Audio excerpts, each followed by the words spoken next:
Gələk əvəzliklərdən sonra vergül qoyulması məsələsinə.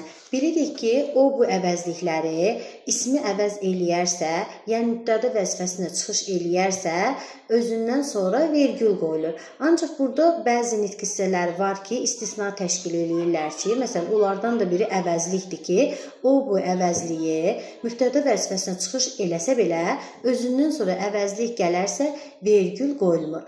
Ancaq bu istisnanın da bir istisnası var. Yadınızda saxlayın ki, o bu əvəzliklərindən sonra vergül işlənə bilər.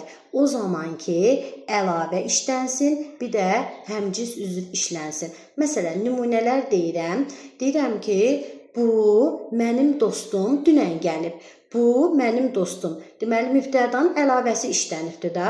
Onda bu vergül mənim dostum. Özündən sonra əvəzlik gəldimi? Bu əvəzliyindən sonra əvəzlik gəldi. Vergüldən istifadə eləyəcəyik. İndi həmcisliyə misal deyək. O, mən sabah gedəcəyik. Kim o, kim mən. Burada mübtədaların həmcinsliyi oldu və ikisi də əvəzliklə ifadə olunublar.